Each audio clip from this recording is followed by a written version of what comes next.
So a diet of one night stands or short term romantic relationships is an example of a person who has a fixed mindset. Fixed mindset is a common concept in psychology literature, but it's more applied to the academic context. So I am applying it to the adult thinking of people today and how they interact with the world around them. So a person with a fixed mindset in general avoids challenges, will discard criticism, and that person needs to look smart in every situation. So you won't see this person taking a lot of risks. If you see this person in the academic context, you'll see this person as the type of person who says, I'm an A student, I'm a very smart student, I'm a good student, right? The problem with that, in some ways, they might still be true. All of their points might lead up to, say, an A. However, they don't like challenge. They don't receive instruction.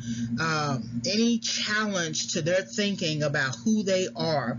If they got an A on one paper, say my student received an A on one paper, that student would automatically think that he or she would receive an A on a second paper. The problem with that, each paper is treated differently. You still have the common composition strategies where you have to have an introduction, a thesis, topic sentences, use of supporting evidence, etc.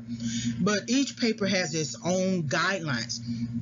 And they sort of struggle with that, that they don't understand that their mind needs to grow, that it needs challenge and criticism to grow. So a goal leading towards a stable romantic relationship is reflected in a person with a growth mindset. So the growth mindset person will embrace challenge, will learn from criticism, take risks, knowing that a learning experience is around the corner. So even though they might get a lower grade on a test, they won't say, okay, I'm going to drop this class, right?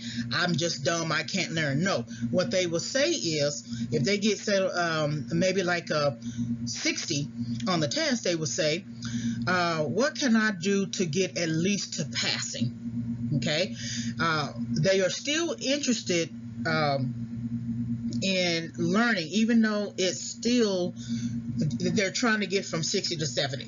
Then the next test, they'll say, now how can I get to a B from 70 to 80? And then they will continue to work hard to get from one grade level to the next. And they will take criticism, they will take the risks by remaining in the class. I've had students who got a bad grade on a paper, the first paper, and decide to drop the course. And you'll see this a lot of time exhibited in relationships, where if things are not going the way a person wants, they will drop that relationship. Both people, men and women, always expect to have the very best in relationships. That reflects a fixed mindset, because there's no such thing. You are always going to have some kind of challenge or struggle or situation or problem that you have to resolve, because it's life. So there is a difference between fixed mindset and growth mindset.